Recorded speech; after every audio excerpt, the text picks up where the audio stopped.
Across South Africa and the world, more people than ever are saying, "No religion for me, thanks." We celebrate the rise of nuns, atheists, agnostics, and the nothing in particular crowd. But hold on, if there is no master, whose slave will I be? Turns out millions of ex believers are getting conned all over again.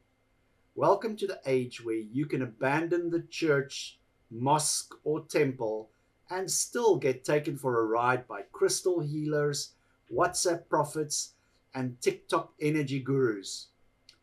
New global research shows a dramatic rise in the religiously unaffiliated, also known as the nuns, across South Africa, Europe, the Americas, even Asia Pacific. Locally, churches are emptying, yet traditional beliefs, superstitions, and new kinds of spiritual thinking are thriving. Here is the kicker: even as more South Africans tick none of the above for religion, 77% still say they believe in God, and many believe in something spiritual, life after death, or magical thinking. We are unshackling ourselves from the dogma only to pick up the next set of chains. Markets selling ancestral calling consultations, riverside cleansings, pyramid schemes disguised as manifestation workshops. South Africa has its unique challenges: the explosion of prosperity gospel pastors, traditional healers, and they are gaining urban respectability. And even former church skeptics are showing up at ancestral workshops. Consult your local tabloid and you will see miracle healers promising jackpot lotto numbers, WhatsApp groups selling cleansing spells, and crypto scams hiding under spiritual sounding language. In recent years, some high profile South African politicians have visited prophets for blessings publicly. There is widespread belief in tokoloshes, bad luck curses, and ancestors that must be appeased with rituals, sometimes side by side with Christian beliefs, sometimes as a replacement. We are watching pseudoscience and supernatural thinking morph and adapt. Are you seeing this in your family or community? Share in the comments if you've encountered these trends. Why aren't non believers immune? Pew's data shows many people leave religion more out of frustration with institutions than a strong commitment to evidence or critical thinking. In fact, only a minority of nuns hold a fully secular worldview. In South Africa, many nuns keep some beliefs in energies, spirits, or the afterlife. People crave meaning and certainty, needs that are very easily exploited by New Age gurus, TikTok psychics, and influencers selling quantum healing or bioresonance therapy. Watch out for the self help movements that borrow the language of science but deliver magical thinking. The law of attraction, manifesting wealth, and astrology apps are all booming locally. Let's zoom in.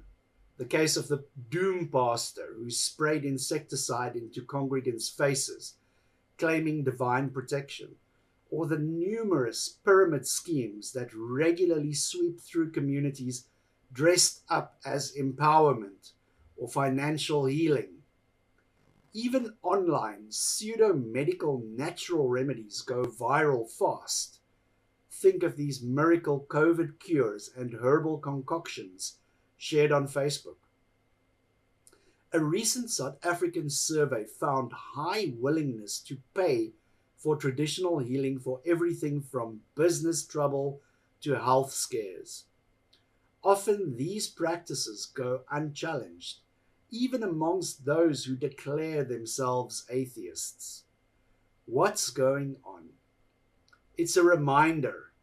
Identity alone doesn't inoculate anyone against magical thinking. Have you encountered sciencey sounding scams, anti-vax conspiracies, or WhatsApp miracle cures amongst South African nuns? Comment below with your experiences or any slogans you've heard. Let's create a list of warning signs together. So, what should South African skeptics look for? A few warning signs that you or your friends might be trading one master for another. Does it sound too good to be true? Does it use scientific jargon but offer no evidence? Does it demand secrecy, ritual, or payment for special access? Are group dynamics or charisma driving belief rather than clear facts? A good skeptic asks, where is the evidence? Who benefits if I believe this? If a WhatsApp group, seminar, or TV prophet asks for trust, ask for proof. Belief without evidence costs money, time, and can even put lives at risk. In South Africa, miracle cures have postponed real medical treatment. Some have lost life savings to pyramid schemes draped in spiritual language. Family rifts occur over ancestral rituals or disputes blamed on curses. When you abandon religious oversight, you don't gain instant immunity. The same psychological needs reappear, often targeted by new predators. Christopher Hitchens once warned that if you don't think for yourself, somebody will gladly do it for you. In South Africa today, the danger isn't just old-fashioned religion, it's unchecked belief in any form.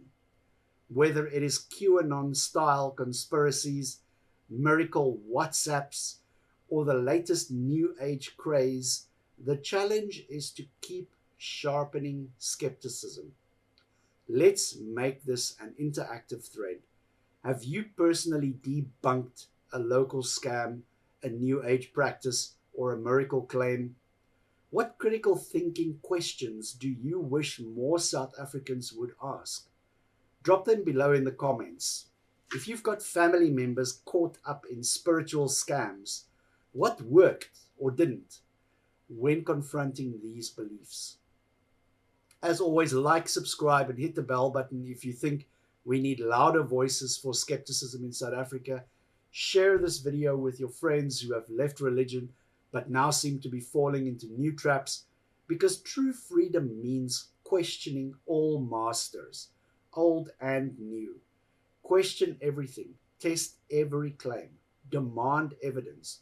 If there is no master, make sure you are not quietly serving a new one, no matter how modern or scientific it sounds. Stay skeptical, South Africa. Until next time, moenie glo nie, ondersoek. Don't believe, investigate. Take care.